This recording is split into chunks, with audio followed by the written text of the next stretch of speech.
Welcome to Evil Done Badly, the worst true crime podcast you've never heard.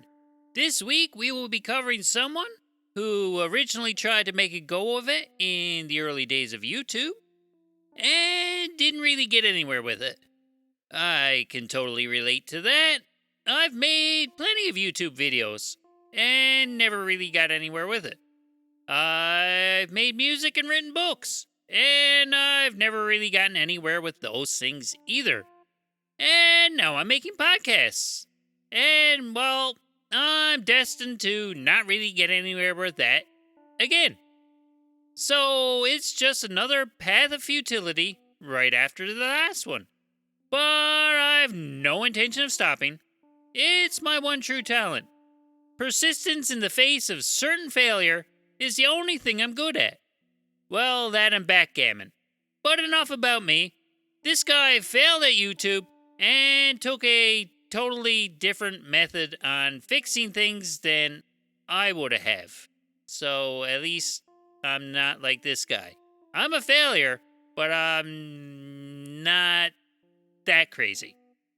But before we get into the life and crimes of Randy Stair, otherwise known as Andrew Blaze, grab yourself a beverage, hold on to your arse, and let's hear the theme song.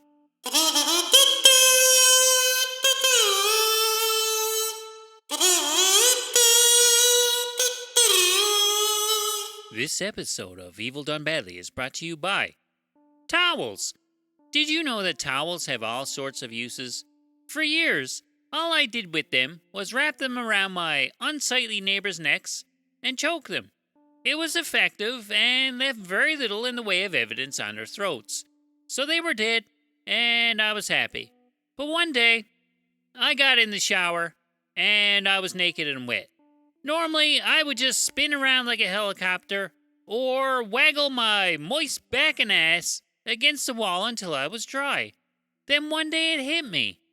I'm wasting all this time drying my body when I could be choking my neighbors.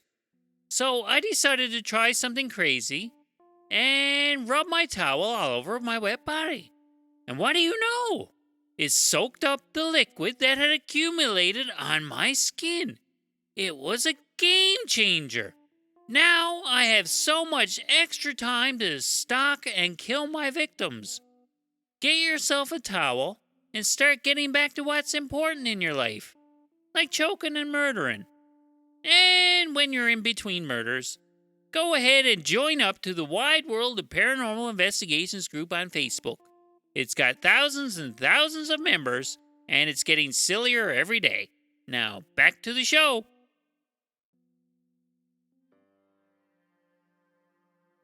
Randy Stair was born on September 17, 1992 in Pennsylvania. He was introverted and preferred to spend most of his time alone, frequently drawing characters that he saw in various Nickelodeon cartoons. He never had a date or a girlfriend because, well, he was shy and awkward. He did have a couple of close friends who were probably shy and awkward as well, but at least he had someone he could relate to. He put up his first YouTube channel when he was 14, but it got hauled down due to copyright infringement issues. He started another one a year later called Pioneers Productions, which featured all original content and did actually manage to generate a few regular watchers and subscribers. It sounds like it has a team of people behind it, but it's really just him and a few cheap toys. He started out playing video games and vlogging before moving on to do sketch comedy, which featured himself, a toy frog, a toy whale, and a plastic horse head on a stick. From what I can tell, he was the only human ever in the videos, and he voiced all the characters himself. Holy shit. If YouTube was around when I was a kid, I would have made the most terrible crap. 15-year-old me would have had my He-Man figures doing the rudest things to each other. Wait a minute. That's not a bad idea. It's never too late to start living that dream, kids. Once I'm done recording here, I'm digging out my Skeletor and getting on TikTok. This can't lose. And I must admit, I'm a little stoked. So look forward to that. Anyways, back to Randy. So Randy here keeps plugging away at his cheap, lousy videos and spends 8 years trying to get noticed on YouTube. That's a long time to be trudging along in a futile attempt at internet stardom. So he's awkward and depressed, his YouTube career is not taking off, and he has few friends. It's safe to say here that he's not the most chipper dude in the world. And things would get even worse in 2013 when his two best friends were killed in a car crash. That had to be fucking devastating. He became noticeably gloomier after that, and the subject of death becomes a little bit more prominent in his later videos. In 2015, he retires from the Pioneers Productions channel and starts up a new channel called Ember's Ghost Squad. Now, this was a channel entirely dedicated to making animations based on the character Ember McLean from the Nickelodeon show Danny Phantom. Now, let's just dig in a little bit here and figure out what this Ember character's about. Well, she's a ghost girl who wields a magical guitar and feeds off the admiration of teenagers. Apparently, in life, she was an unpopular girl who wanted desperately to be a rock star. She got stood up on a date and became so exhausted waiting for this fucker that she fell asleep and didn't wake up when her house caught on fire. And she died, and now she's dead. Or something completely nutso like that. Now, I mean, that's some wholesome family entertainment right there. Either way, she's now an angry ghost girl and is trying to gain enough attention to, just take over the whole fucking world. So Randy would begin to go loopy, and he actually thought he was part of this cartoon and married to Ember, despite her being imaginary and totally unaware of his existence. Randy's obsession led to him making 24 episodes of his spin-off series, and all the characters were just recolored versions of Ember herself. Now that's a fuckload of work to make these cartoons. Even shitty cartoons take forever to make. It takes days to make crappy, poorly drawn ninja characters poking each other in the eye. Not that I know that from personal experience or anything. Between the cartoon infatuation and the loss of his friends, Randy would slowly become even more bitter and alienated.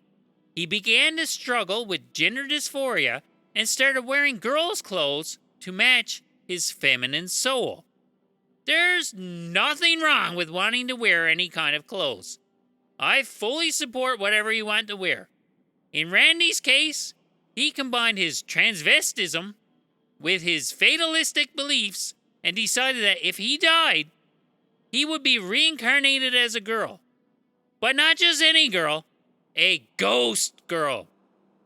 And here we go. In Randy's own words, here's a quote that will give you some idea what his mental state was like at the time. Quote, "I want to chop my penis off so bad. They're so fucking disgusting. Why do guys like drawing those putrid things so much? I swear to Goddess. Please, just stop. I can't wait to have my penis and butthole taken away and to have my pussy and breasts back." End of rant. You know what, Randy? Girls have buttholes too, right? I mean, they gotta poop from somewhere. Now, you could make the argument that ghost girls do indeed probably not have buttholes. But if you're opening that can of worms, just let me say that ghost girls probably don't have vaginas either. So you can't be a ghost and have all your preferred genitalia intact. It's probably not going to work. You're going to lose whatever body parts you don't, you want to keep them, whatever, you ain't going to because you're going to be a ghost. If you believe in that sort of shit. Okay, so he definitely had some mental instability going on. He could have used some therapy. And as far as I know, he was never formally diagnosed with anything, and he was completely opposed to getting help because he didn't think anyone would be able to relate to him. That's a safe bet. He also said that he didn't want to take any drugs because they would change who he fundamentally was. I don't think anyone else would see a problem with that. Drugs are good. What's so great about wallowing in your current depressing fantasy world there, Randy, anyways? Give it a shot. If you don't like it, try something else. Also, drugs can be kind of fun. Staying true to yourself and being straight edge like that is overrated. If you need help, get it. Get some help, sir. But since we're here talking about him on this podcast, it's way too late for that. He's way beyond help. Now, Randy had various social media accounts and would continue to post videos and writings for his followers. He didn't have a huge following, but he had so many accounts that he could have lengthy conversations between the accounts that he had created himself to make it look like stuff was going on. Now, I wonder if that actually helps. Does that help you get noticed in the algorithm? I should try that. There's probably not going to be an episode next week. I'm going to be too busy inventing imaginary accounts, and they're all going to act as my own fan club on Twitter. This can't lose. Yeah. Back to Randy. Randy would pretty much unravel in real time as he would describe his desire to commit suicide, his hatred for humanity, his worsening depression, his gender confusion, and his fascination with mass murderers, particularly the Columbine killers, Eric Harris and Dylan Klebold. He started to imply that he wished to follow in their footsteps and obtain 2 guns and would show them off online.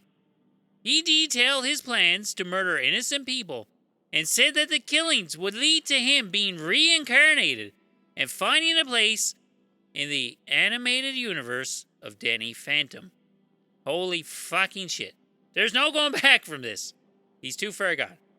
And along the way, he buys multiple natural selection t-shirts. Now, these t-shirts are the ones that Eric Harris had been famous for wearing. And I think he had one on during the actual Columbine massacre himself. And I don't think anyone made the connection between the shirt and Randy's level of anger at the time. But afterwards, the meaning could not be more clear.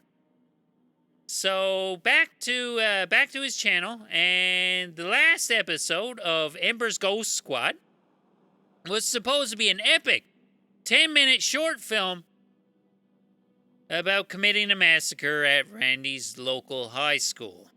Randy actually tried to get other YouTubers to help him with the animation and the voices, but most of them pulled out once they realized what Randy wanted to be. He wanted the whole thing to be about.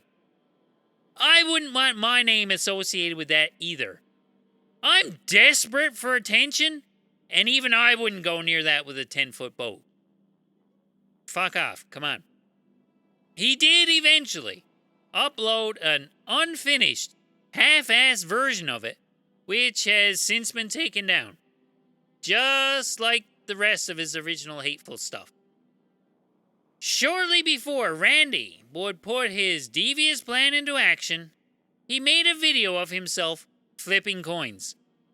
The idea was that if it came up heads, he would kill himself at his house.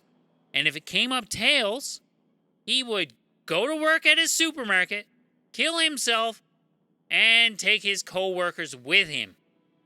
Unfortunately, he did a best 3 out of 5, and Tails was the winner. Something tells me that no matter what these stupid coins had come up, what they said to him, he was going to commit murders anyway, because he's a cunt. The day before he carried out his massacre, he uploaded a video tour of the supermarket where he worked and repeatedly hinted at the idea of him perpetuating a Columbine-like tragedy. On June 7th, 2017, Randy drove to his overnight shift at the Weis supermarket at 11 p.m. He spent the first couple of hours pretending to work, posting videos and writings to Twitter about what was going to happen that night, and barricading the doors to the outside. He went out to the parking lot, retrieved 2 guns from his car, both of which he had nicknamed for characters on his Ghost Squad show, and went back inside to begin the carnage. Brian Hayes was the 47-year-old night manager of the Weis Market. Randy had had previous disagreements with him, and he was specifically sought out as one of Randy's intended victims. Brian was shot 5 times and sustained damage to his chest, face, groin, flanks, and arms. Poor Brian never had a chance and was killed instantly. Terry Sterling was also shot that night. He was 63 years old and took 2 shotgun blasts, one to the back and one to the shoulder, either of which would have proved fatal on their own. Victoria Brong was the final victim of Randy's rage that night. She was 25 years old and was shot 4 times in the hips, chest, and the back of the head. Now, there was one other co-worker in the building that night.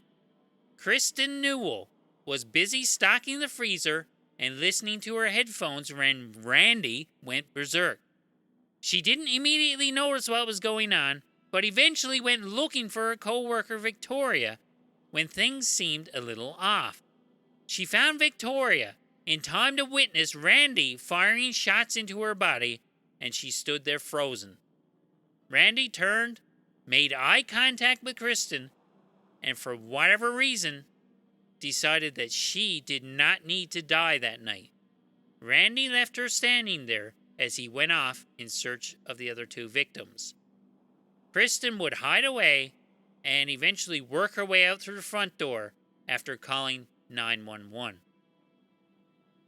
So, with everybody in the store wiped out or escaped, and no potential victims remaining, Randy took one last stroll around the store, firing at propane tanks, and they didn't explode like he hoped they would, and random items on the shelves that he didn't like. He had fired 58 shots up to that point, and made his way towards the deli in the back of the store. It was there that he fired the 59th shell in through the roof of his own mouth, squirting his brains out through the hole in the back of his head. Randy was found dead and wearing women's undergarments beneath his male overgarments, with his body completely shaved.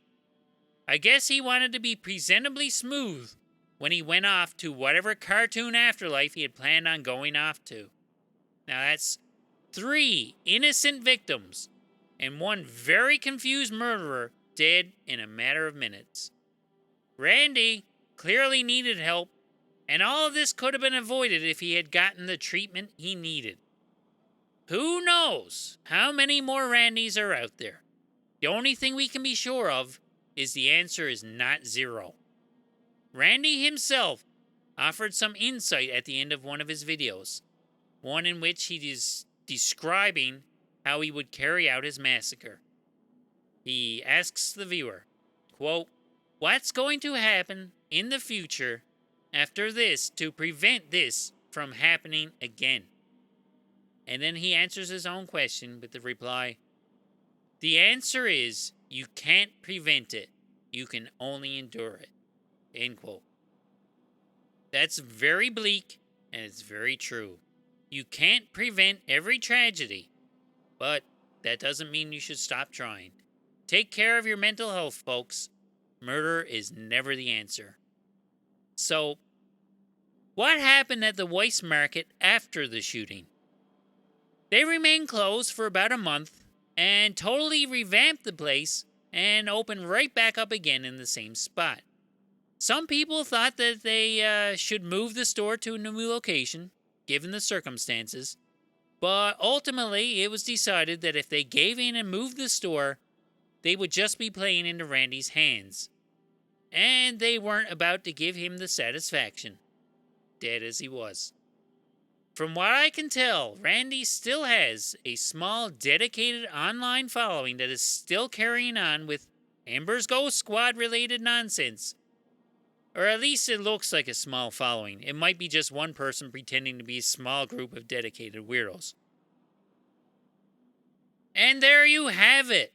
Another crappy episode of the worst true crime podcast ever, Evil Done Badly, is in the books. If you would like to reach out and suggest future episode topics, we can be reached on Twitter or Instagram at EvilDoneBadly or by email at evildonebadly@gmail.com. And if you would like to support the show, you can always check out the Evil Done Badly True Crime Compendium Volume 1 book over on Amazon. It's like the podcast, but without you having to hear my irritating voice. It's available for free on Kindle Unlimited or available to purchase as an ebook or paperback. It's just as incompetent as our regular work here, and so don't go expecting it to make any sense. Most of the words are smelled correctly. Smelled correctly? Yeah, they smell nice. They're spelled correctly, and, well, at least according to Grammarly, they are. And, you might enjoy it. So, thanks for listening. My name is Dick, and I will see you next time. Bye-bye.